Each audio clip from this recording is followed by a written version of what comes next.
এবার ফেরেশতারা বললেন ক্বালু সুবহানাকা, হে মহামহিময় আল্লাহ, হে পবিত্র আল্লাহ, লা ইলমা লানা ইল্লা মা আল্লামতানা, আপনি যতটুকু জ্ঞান আমাদেরকে দান করেছেন এর অতিরিক্ত আমরা কিছু বলতে পারবো না। আমাদের জানা নাই আসমান এবং জমিনের মধ্যে যতগুলো মাখলুক আছে, জিনিস আছে, এদের নাম আমাদের জানা নাই। কোন সুবহানাল্লাহ।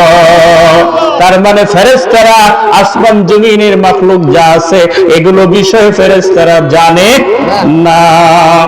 ইন্নাকা আনতাল আলিমুল হাকীম।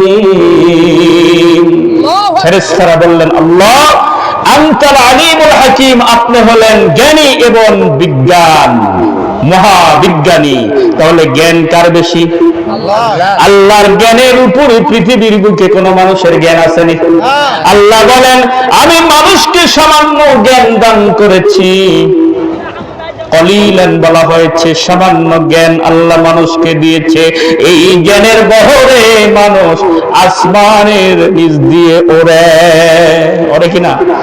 প্লেনে, এরোপ্লেনে, বিমানে আসমানের নিচ দিয়ে ওড়ে না, আকাশ মানে ওড়ে। জ্ঞান দিয়েছেন কে? এই জ্ঞানের বহরে মানুষ আটলান্টিক মহাসাগরের ভিতরে ঢুকতে পারে ডুবুরিরা, ঘন্টার পর ঘন্টা সেখান পানির ভিতরে অক্সিজেন নেওয়ার ক্ষমতা ডুবুরিদের আছে না নাই? আছে, সেটাও বৈজ্ঞানিক পদ্ধতিতে। তাহলে এই জ্ঞানগুলো দিলেন কে? এই আল্লাহর দেওয়া জ্ঞান দিয়ে মানুষ যদি ভালো কিছু চিন্তা করে তো ভালো, আর খারাপ চিন্তা করলে তো সমস্যা। এবার ফেরেশতারা বললেন আল্লাহ গো, আমাদের জ্ঞান নাই যে পৃথিবীর বুকে যা আছে এগুলোর নাম আমরা বলবো। ফেরেশতারা বললেন আমরা জানি না।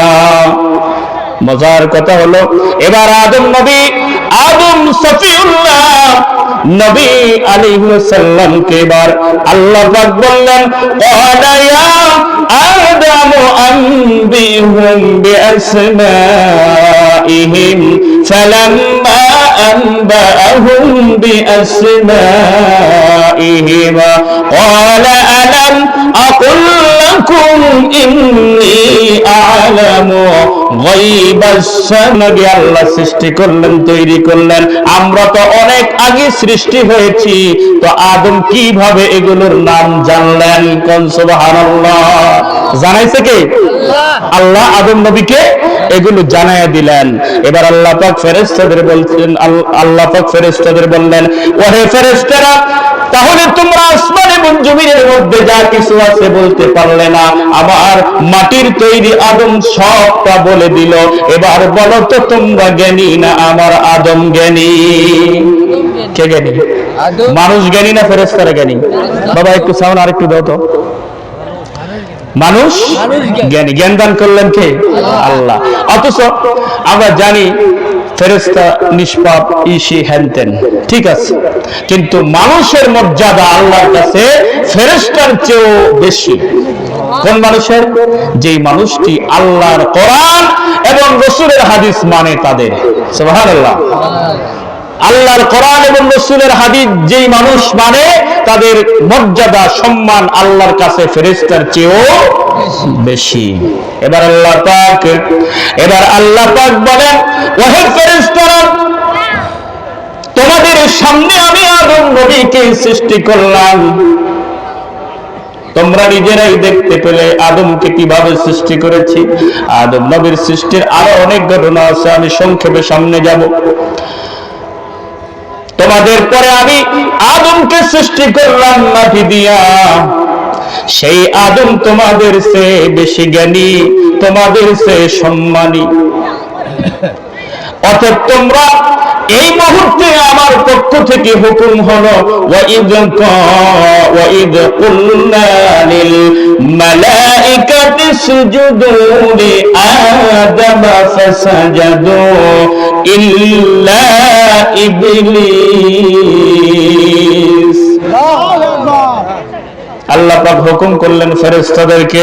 কাদেরকে? ফেরেশতাদেরকে আল্লাহ হুকুম করলেন ওয়াইদ কুলনা লিল মালাইকাতি ইসজুদু, ওহে ফেরেশতারা তোমরাই বলছো আদম সম্মানিত, আদম বেশি জ্ঞানী, তাহলে এই মুহূর্তে তোমরা আদম নবীর সম্মানে আদম নবীকে তোমরা সিজদা করো। সুবহানাল্লাহ। তাহলে আল্লাহর ফেরেশতারাও মানুষকে সিজদা করেছেন। মানুষের মর্যাদা কম না বেশি? আমি মানুষের মর্যাদার উপরে আলোচনা করছিলাম। মানুষের মর্যাদা কি? ফেরেশতারা আদম নবীকে সিজদা করলেন। আল্লাহ পাকের অগণিত অসংখ্য রহমতের ফেরেশতা, সকল ফেরেশতারা সিজদা করলেন। এবার বলুন তো, ফেরেশতাদের সঙ্গে আরো একজন ছিল যাকে আমরা অনেকেই জানি, মুআল্লিমুল মালাইকা, ফেরেশতাদের শিক্ষক। ওনার নামটা কি কেউ জানেন? ইবলিস না, আযাজিল। কি? আযাজিল নাম আছে না? এবার আযাজিল ফেরেশতাদের সর্দার ছিলেন বা শিক্ষক ছিলেন। ফেরেশতাদেরকে প্রশিক্ষণ দিতেন, তালিম দিতেন আযাজিল। তার মানে আযাজিলের জ্ঞান কিন্তু কম নয়। আযাজিলের জ্ঞান কম নয়, তারও অনেক জ্ঞান।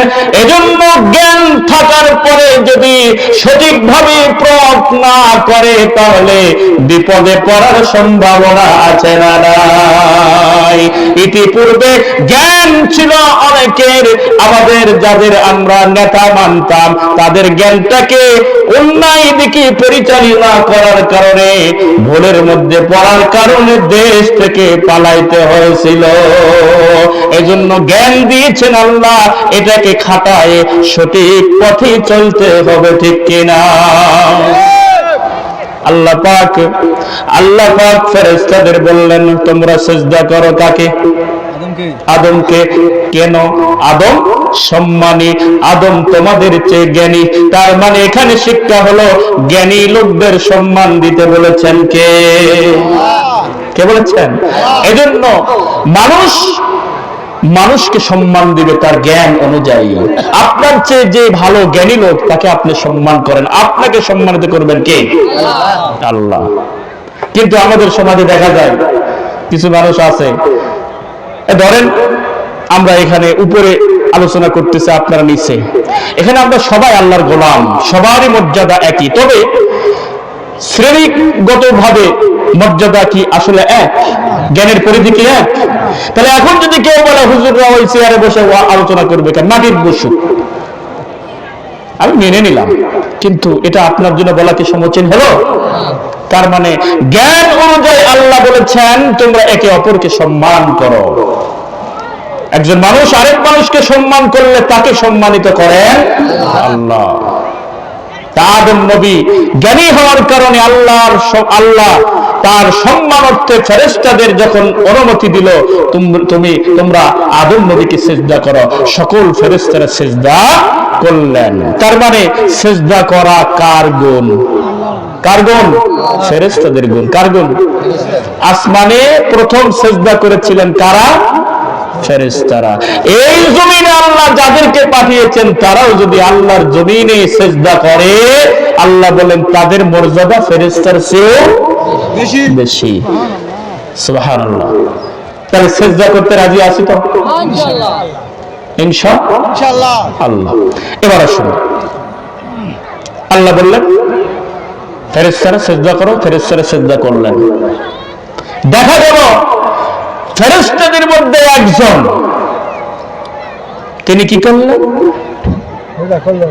তিনি ইল্লা ইবলিস আবা ওয়াস্তাকবারা ওয়া কানা মিনাল কাফিরিন, তিনি সিজদা করলেন না, অহংকার করে। কি করে? অহংকার করে। তিনি অহমিকা করে, বরাত্ত করে তিনি মাটির তৈরি মানুষকে সিজদা করলেন না। নাউজুবিল্লাহ। এবার শুনুন, আল্লাহর ফেরেশতারা সিজদা করার কারণে আল্লাহর ফেরেশতাদের উপরে খুশি হয়ে গেলেন।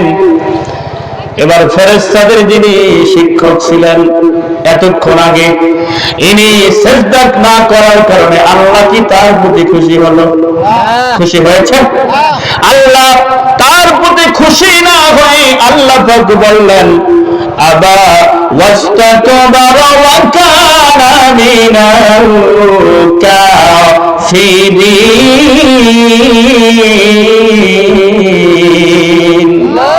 আল্লাহ পাক বলেন ফেরেশতারা সিজদা করলো, তুমি আজাজিল সিজদা করলা না, আজ থেকে তোমার নাম আজাজিল না, তোমার নাম রাখা হলো ইবলিস, এবং তুমি আজ থেকে কাফের।